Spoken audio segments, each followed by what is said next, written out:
네, 오늘 하나님의 말씀은 시편 114편 1절부터 2절까지입니다. 시편 114편 1절부터 2절입니다. 그렇게 길지 않으니까 우리 다 함께 봉독하시겠습니다. 이스라엘이 이집트에서 나올 때 야곱의 집안의 다른 언어를 쓰시는 민족에게 떠올 때 유다는 주님의 성소가 되고 이스라엘이 그 영토가 되었다. 떠날 때 알게 되는 비밀이라는 제목을 가지시고 우리 한 목사님 나오셔서 설교해 주시겠습니까?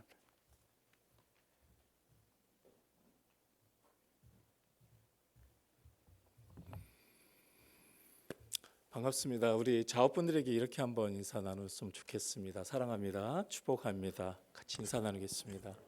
예, 사랑합니다. 축복합니다. 네. 참 제가 개인적으로 굉장히 존경하는 우리 선배 목사님 심호하는 교회 와서 함께 예배드리고 말씀 나누게 돼서 개인적으로 참 영광입니다. 여러분 뵙게 돼서 너무 감사하고요.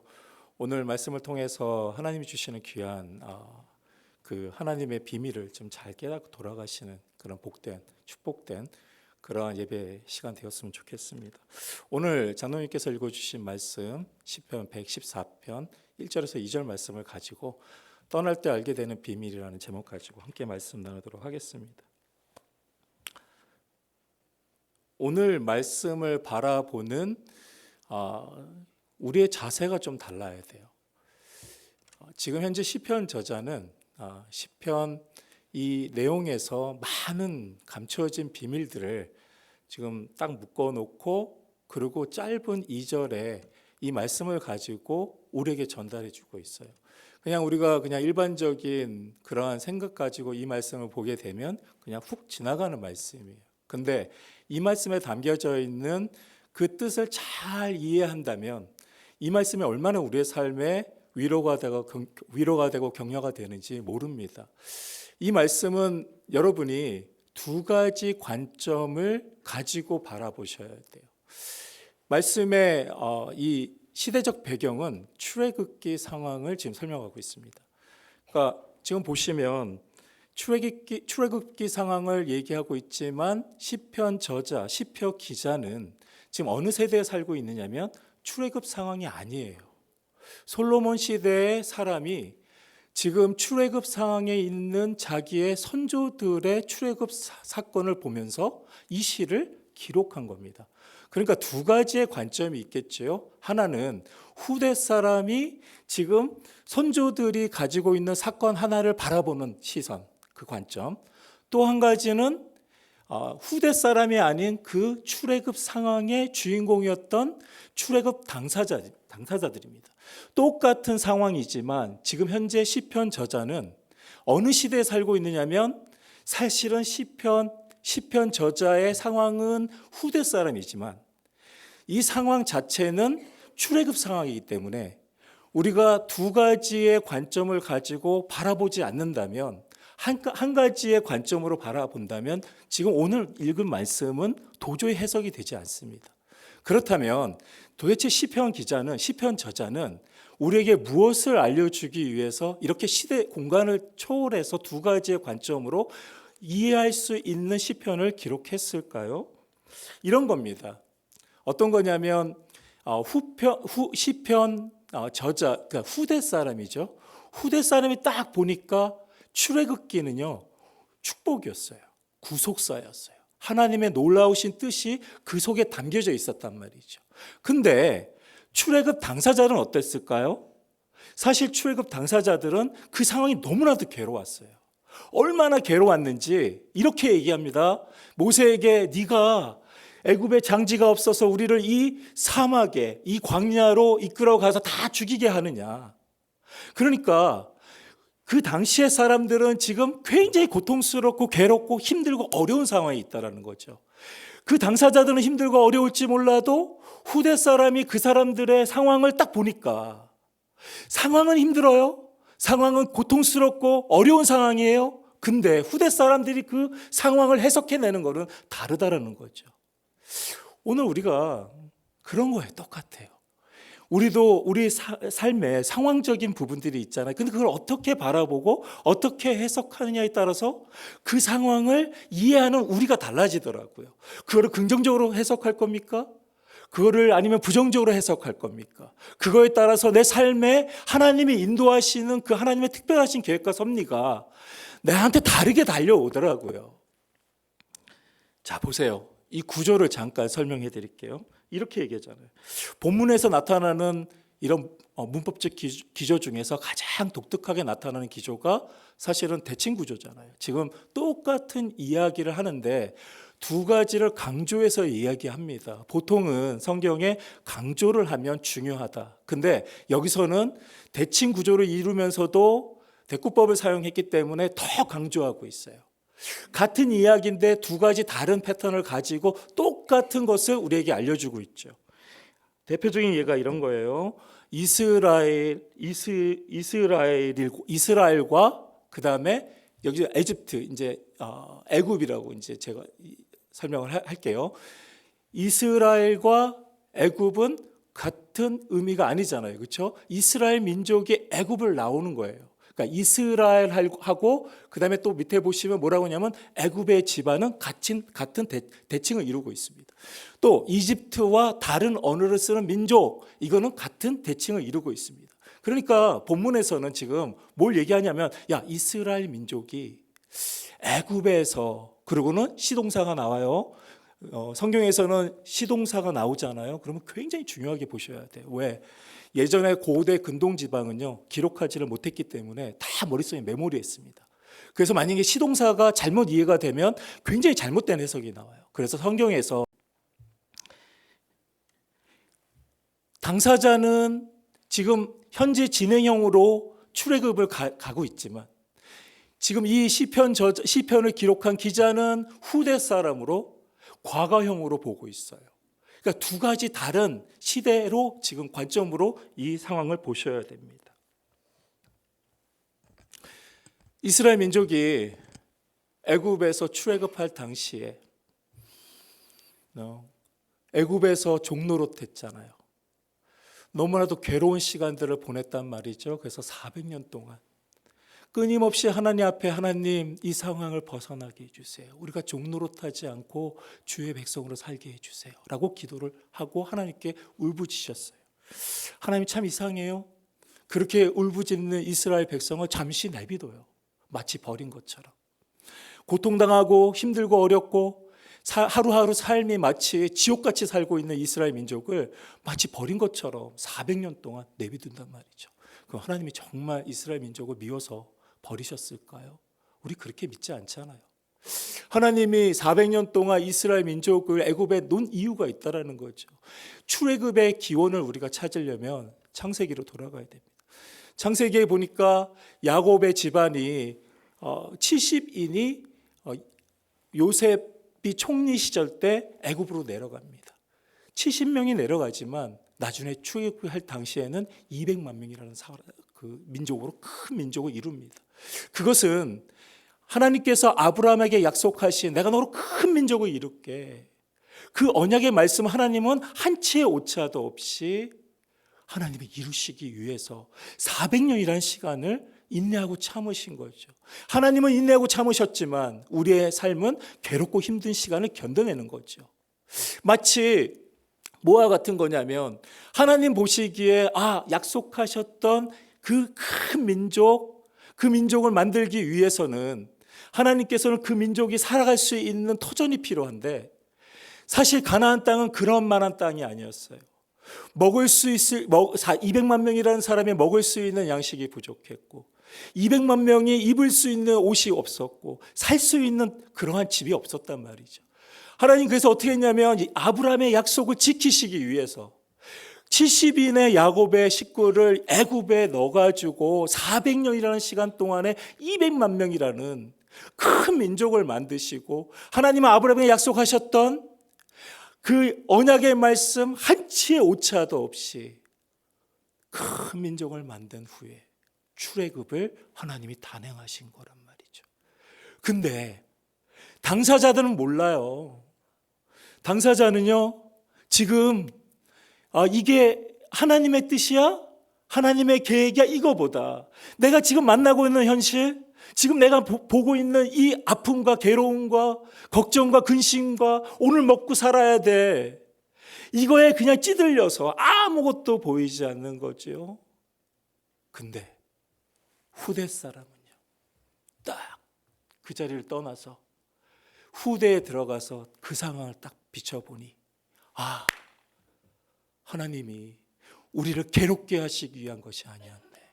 하나님이 우리를 그러니까 구속하시기 위해서, 우리에게 은혜를 베푸시기 위해서, 우리에게 큰 민족을 이루시고 그리고 그 언약을 이뤄 가시기 위해서 하나님이 이렇게 하셨구나, 이렇게 하셨습니다라고 얘기할 수 있는 거죠.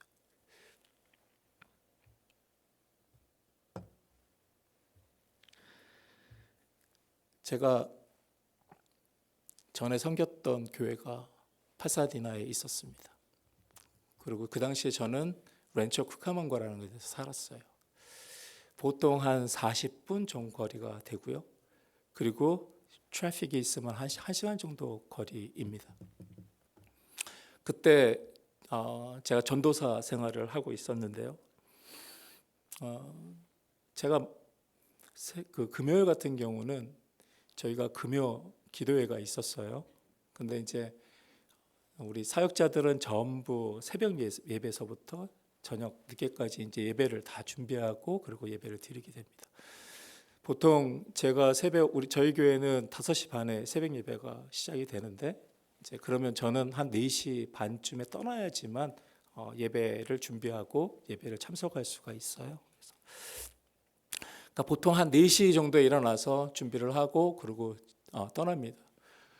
어느 금요일이었어요. 정확하게 기억은 나지는 않는데 그 금요일 날도 마찬가지로 새벽 예배에 들어가서 예배를 인도하고 그리고 금요 예배도 준비하고 신방도 하고 그리고 이제 시간을 쭉 보내고, 그리고 예배가 끝나고 그 다음에 제가 청년부를 맡고 있었기 때문에 청년들 기도 모임이 있어서 기도 모임 하고, 그리고 리더들하고 같이 회의하고, 그리고 끝난 시간이 2시였어요.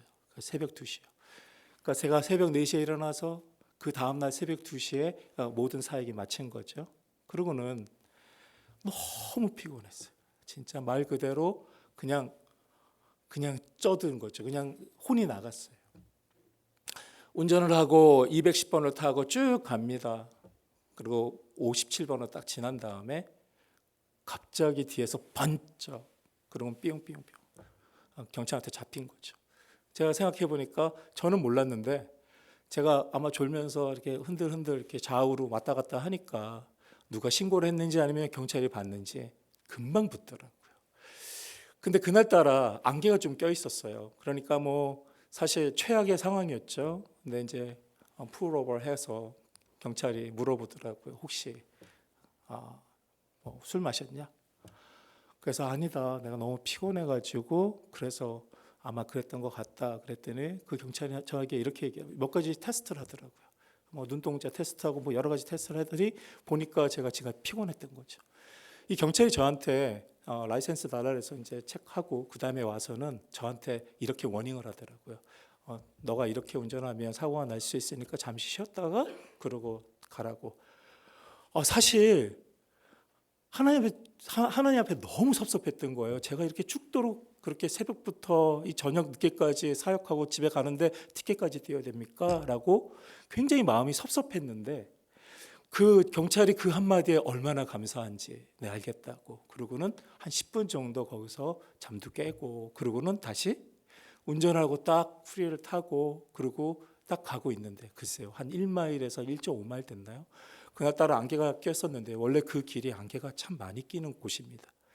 딱 갔는데 글쎄 대형 트럭이 레인을 갖다가 1번 레인서부터 마지막 레인 하나 남겨놓고 이렇게 대각선으로 엎어져 있는 거예요. 순간 아찔했어요. 만약에 하나님께서 나를 붙잡지 않았다면 내가 어떻게 됐을까? 안개도 껴있죠, 피곤하죠, 졸고 있죠. 그냥 갔다가 박지 않았을까요? 제가 경찰이 나를 붙잡고 나를 멈추게 할 때는 원망이 되더라고요. 마음에 섭섭함이 있더라고요. 하나님 어떻게 나한테 이럴 수가 있어요? 내가 죽도록 그렇게 사역을 하고, 그리고 집에 가는 길을 이렇게까지 만드셔야 되겠습니까? 라는 서운한 마음이 있었는데, 그 상황 딱 만나고 나니까 그 자리 떠나서 다른 상황으로 딱 가서 그 자리를 보니까 그 자리가 축복의 자리였던 거예요. 이유가 있었던 거죠. 나는 괴롭고 힘들고 어려웠지만 하나님이 그 어렵고 힘들고 괴로운 자리에 있게 해야 될 그런 이유가 있었던 거죠. 그 자리가 비록 그 당시에는 나한테 힘들고 어려웠지만 그 자리를 떠나서 다시 그 자리를 가서 보니까 그 자리가 복된 자리였던 거예요. 그 자리가 없었다면 나는 그 추억을 그대로 정면 충돌해서 아마 엄청난 더 큰 어려움을 내 인생에서 맛보지 않았을까.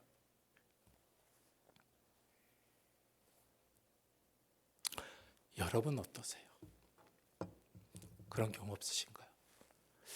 하나님, 오늘 내가 살아가는데 왜 이렇게 힘들어요? 하나님, 내가 오늘 살아가는데 왜 이렇게 나를 갖다가 괴롭게 하세요? 하나님, 왜 이렇게 나를 이해가 안 돼요. 왜 하나님 나를 이런 상황 가운데 집어넣으시는 거예요? 그런 질문 해본 적 없으세요? 근데 그 자리에 머물러 있어야 될 이유가 있었던 거죠. 하나님, 우리의 눈물 모르세요? 아셔요. 우리의 울부짖음 하나님 외면하시나요? 아니요. 외면하지 않습니다. 하나님은 우리의 마음보다 우리를 더 잘 아시잖아요. 내가 지금 괴롭고 힘들고 어려워서 하나님께 울부짖을 때 하나님 외면하시는 분 아니고, 하나님 나를 너무 사랑하시는 분인데, 만약에 내가 지금 있어야 될 자리가 비록 내가 볼 때는 이해가 되지 않고 너무 괴롭고 힘들고 견디기 힘들다 할지라도 그 자리에 멈춰 있어야 되는 것이 하나님이 내게 주신 유익한 자리다. 그렇다면 견디세요. 버텨보세요. 그 다음에 그 자리를 떠나서 그 다음에 다른 자리에서 내가 그 상황을 바라봤을 때는 다른 해석이 나와요. 오늘 우리가 살면서 그렇잖아요. 어렵고 힘들면 어렵고 힘든 것이 내 마음을 주장하게 되고, 그리고 내 마음을 주장하는 그 생각이 나의 행동을 반영시키잖아요.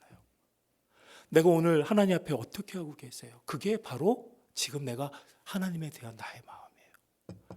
정말 하나님 믿으세요? 정말 하나님 신뢰하세요? 하나님 정말 실수가 없으신 분이세요? 하나님 내 인생을 절대로 실패자로 만들지 않는다는 확신이 있으세요? 그렇다면 오늘 잠시 힘든 거 여러분 버텨내셔야 되는 거죠. 왜? 왜냐하면 하나님이 우리에게 주시고자 하는 삶은 그게 아니거든요. 출애굽을 했던 당사자들은 너무 이해가 안 됐어요.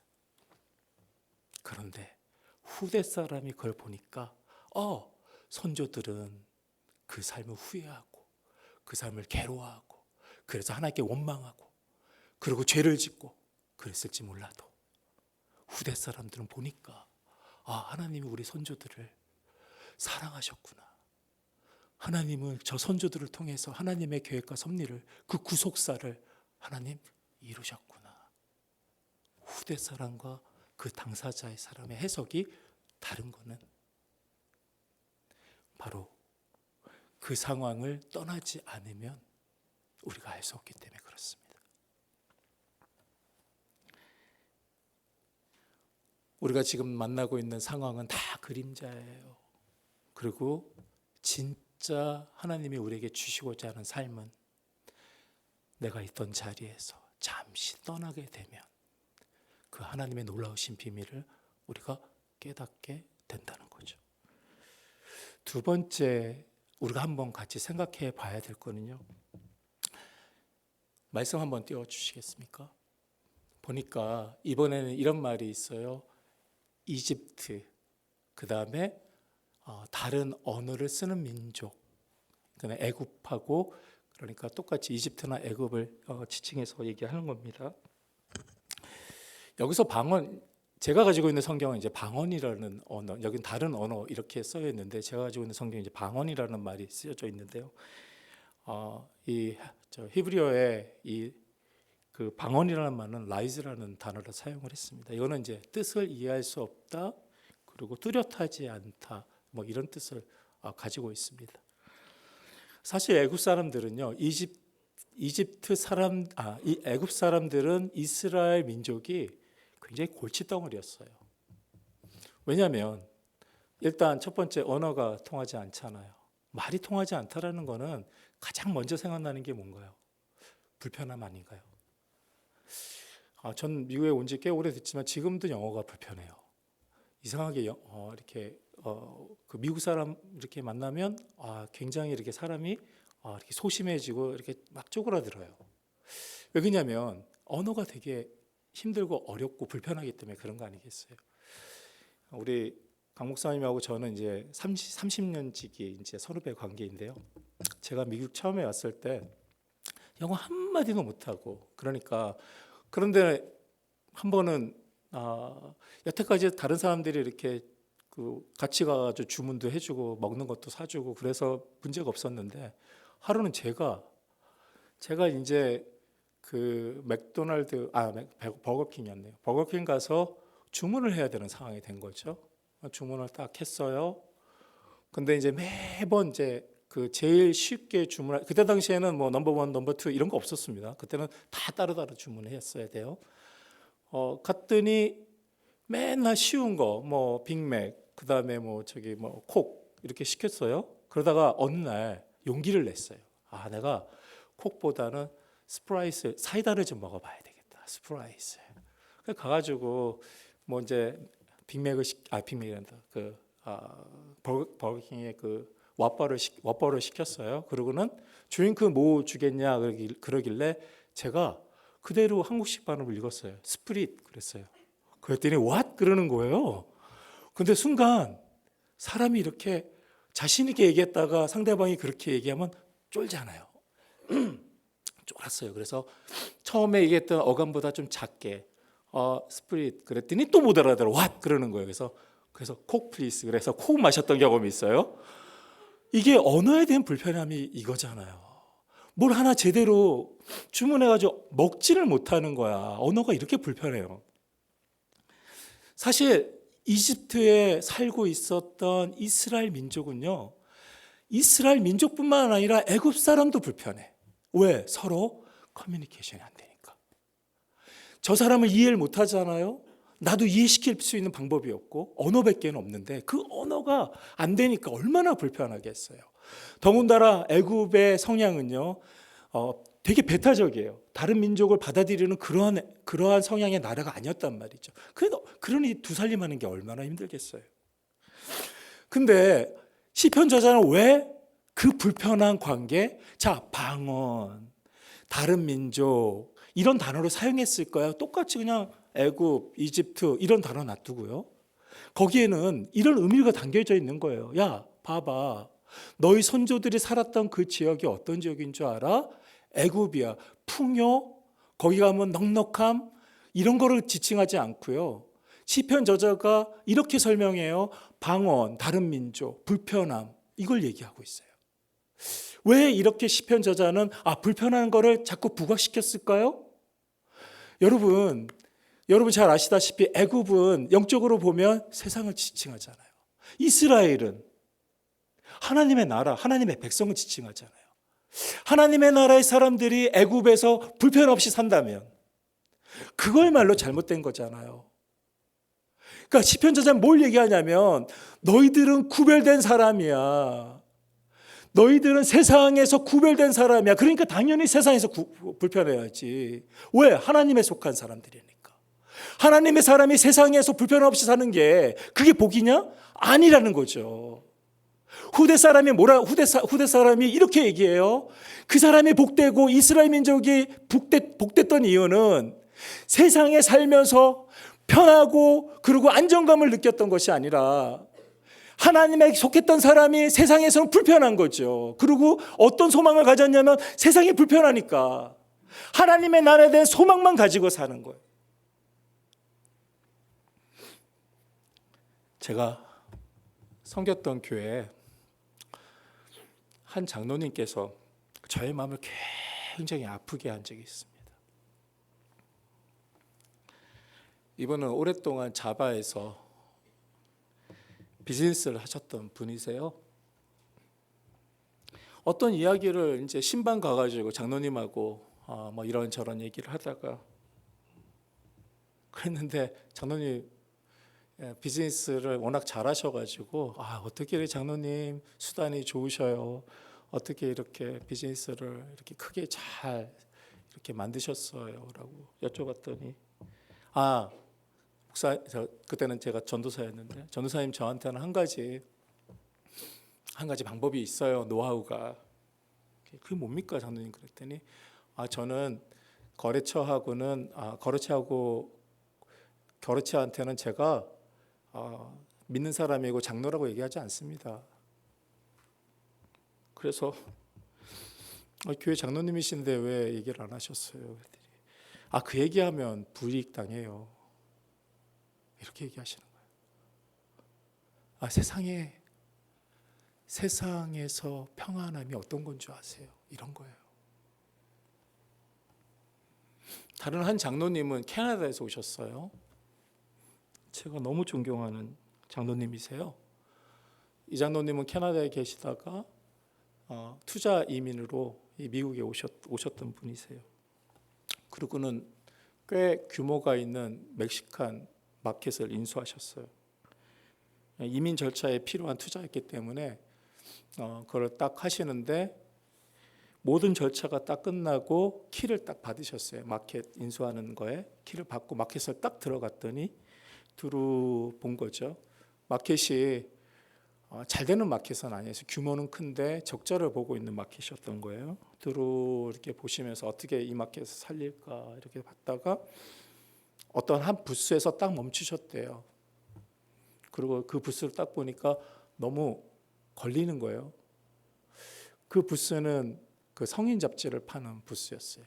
그래서 매니저한테 멕시칸 매니저한테 불러가지고 저 부스를 치우자. 그랬더니 매니저가 난리가 난 거죠. 그렇지 않아도 적자인데 저기서 인컴이 제일 많이 만들어져요. 사장님 저거 치우면 우리 큰일 나요. 근데 이 장로님이 그 얘기를 들었는데도 불구하고 치우자고. 그리고 거기다가 CD를 넣기 시작을 했어요. 그래서 미국 CCM 들어가는 영어 찬양하고 한국말 찬양도 있고 그다음에 히스패닉 찬양도 다 넣은 거죠. 그랬더니 엎어진 데서 겹친다고 거기 안티 크리스찬들이 좀 있었나 봐요. 그 동네가 USC 근처였는데 그들이 와가지고 난리가 난 거죠. 왜? 나는 기독교인이 아닌데 마켓에서 찬양 나오고 그러니까 소송하겠다고. 거기 불하지 않으시고요. 장로님이 그냥 놔두셨어요. 이 장로님이 그런 상황에서 하나님 앞에 매일 새벽에 제단을 쌓는 분이신데 그분이 새벽 예배에 가셔서 하나님께 울부짖으며 기도하셨어요. 얼마나 마음이 불편했을까요? 그 상황이. 투자했던 마켓은 아직 적자고 그리고 문제가 생겨. 근데요, 참 재밌는 거는 그러고 나서 한 2달, 석 달 딱 지나니까 어느 날 갑자기 히스패닉들이 와르르 몰려와서 거기서 난리치고 데모하던 사람들을 다 막아서는 거예요. 봤더니 그 근방에 있었던 히스패닉 교회가 왕창 몰려와가지고 거기서 전도하고 거기서 오히려 그 사람들을 다 막아주는 거예요. 그리고 그 얘기가 들리자 주변에 있었던 크리스찬들이 와가지고 CD를 다 사기 시작하고 결국은 그 마켓이 대박이 났어요. 맨 처음에 있잖아요. 그 자리 딱 갔을 때는 하나님, 내가 좋은 뜻으로 하나님, 내가 주님을 위해서 이런 선택을 하지 않았습니까? 근데 이해가 안 돼요. 왜 이렇게 나를 어렵게 하세요? 왜 이렇게 나를 힘들게 하세요? 그 자리에 있을 때는 내 상황이 너무 힘들고 어렵고 버틸 수가 없었는데 딱 떨어져 보니까 그 불편함이, 내가 그 불편함을 갖지 않았다면 하나님께 매달릴 수 있었을까? 근데 그 불편함이 어떻게 하냐면 나를 하나님께로 가게 하는 통로가 되더라는 거예요. 세상을 편안하고 안주하고 있었을 때는 하나님의 나라가 보이지 않았는데 세상이 나에게 어려움을 주고 괴로움을 주니까, 그러니까 그 다음에는 하나님의 나라가 보이기 시작해요.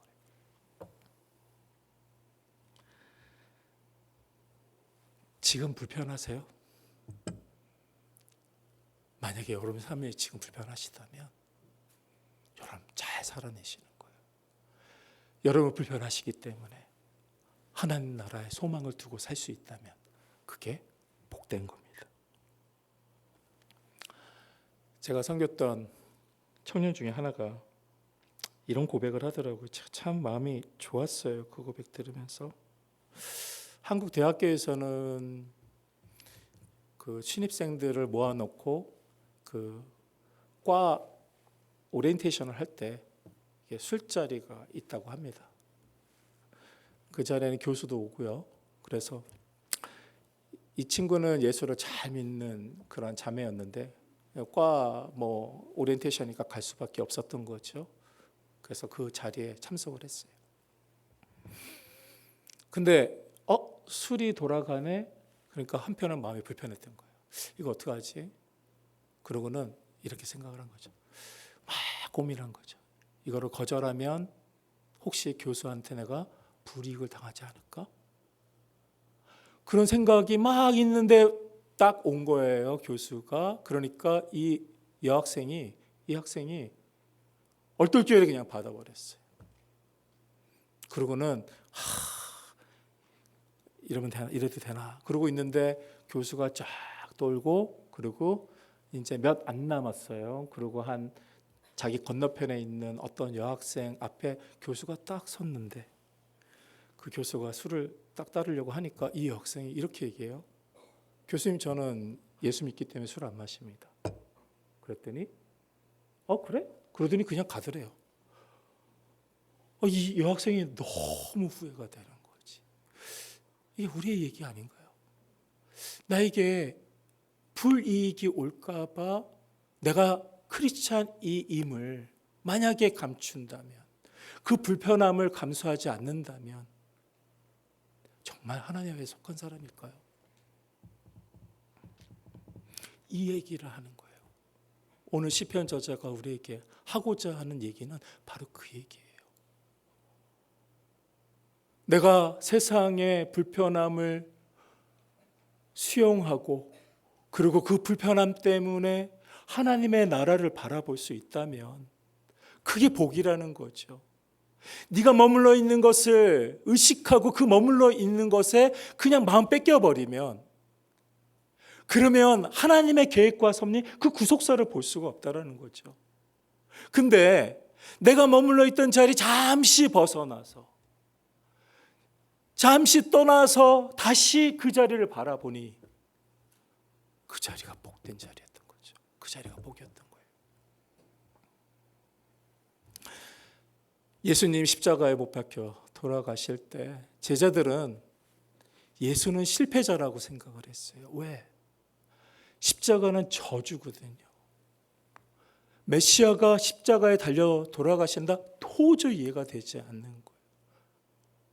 근데 예수님 십자가에 돌아가신 후 부활하셔서 하나님의 구속사를 딱 이뤄가니까 그때서야 제자들이 깨닫는 거예요. 십자가는 저주요 고통이지만 그 자리에 머물러 있을 때는 그냥 괴롭고 힘들고 원망이지만, 근데 그 자리가 다 지난 후에 다시 돌이켜서 그 자리를 바라보니까 그 자리는 하나님의 축복의 자리였던 거죠. 오늘 우리 오신 성도님들 삶의 현장, 현실은 어떤지는 저 다 알지는 못하지만 혹시 나 도저히 이해가 안 돼. 왜 하나님 나한테 이렇게 하시지? 내가 지금 머물러 있는 자리가, 하나님 내가 아무리 기도해도 어찌 하나님 나에게 이렇게 매정하게 하십니까? 라고 기도하고 있다면 여러분, 그 자리가 하나님의 특별한 계획이 있으신 거예요. 그 자리에 계신 분에게 제가 격려하고 싶고 위로하고 싶은 거는, 그 자리에 머물게 하셨던 하나님은 절대로 나의 인생을 절대로 웨이스팅하지 않는다는 거죠. 낭비하지 않으세요. 그 자리에서 여러분이 기도하고, 그 자리에서 여러분이 하나님께 버티고 견디고 드렸던 그 삶은 반드시 하나님이 당신의 뜻과 당신의 계획과 한 채의 오차도 없이 그를 나를 통해서 분명히 이뤄 가신다는 겁니다.